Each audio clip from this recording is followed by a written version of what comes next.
On the morning of July 16, 1945, at 5:30 a.m., the world witnessed the first test of a nuclear weapon in the United States. The man behind this creation, J. Robert Oppenheimer, is remembered for quoting the Bhagavad Gita. "Now I am become death, the destroyer of worlds."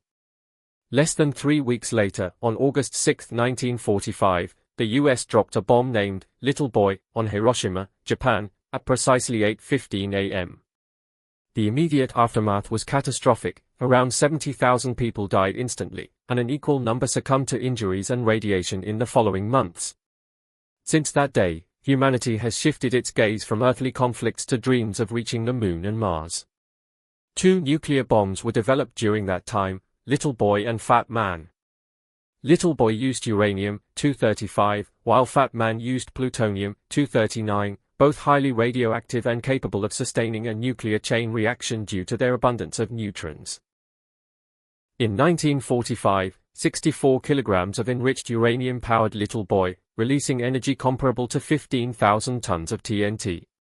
Today, with advanced refining, just 1 kilogram of uranium can unleash 20,000 tons of TNT equivalent energy, over 80 times more efficient than the original bomb. Modern nuclear weapons are smaller in size but exponentially more destructive.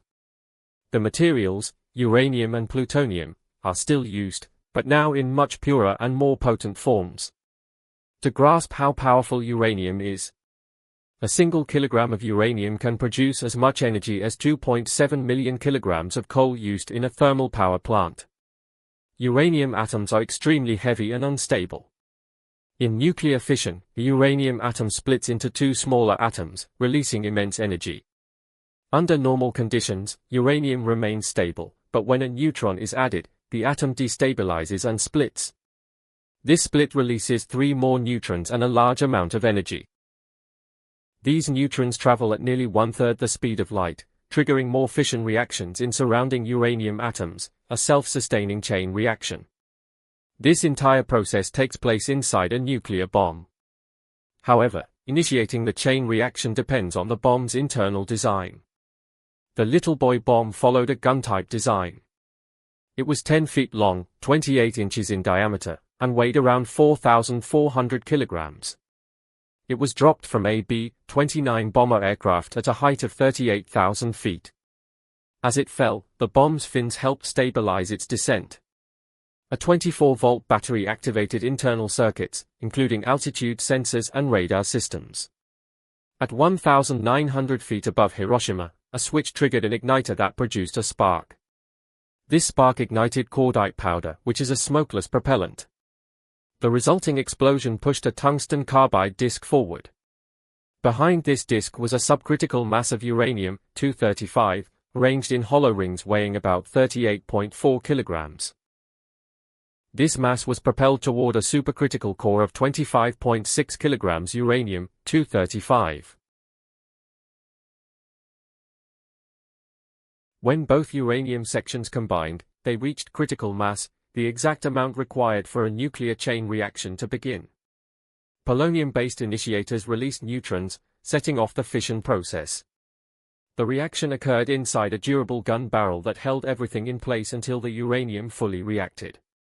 Once fission completed, the energy released was so immense that it vaporized the barrel and caused a massive explosion. A fireball over 1,200 feet in diameter formed, rising to 6,000 feet, with a temperature close to 6,000 degrees Celsius, the same as the sun's surface. This killed tens of thousands in an instant. Those within the fireball's radius were vaporized, not even their bones remained. The explosion created a shockwave that traveled faster than sound, leveling buildings and triggering earthquake-like tremors. The bomb detonated at a height to maximize destruction across a wider area. Hot air rose rapidly, forming a vacuum that pulled in surrounding air, creating a fiery column over 3 kilometers wide. Pressure and heat levels were so extreme that anything within that radius was instantly incinerated.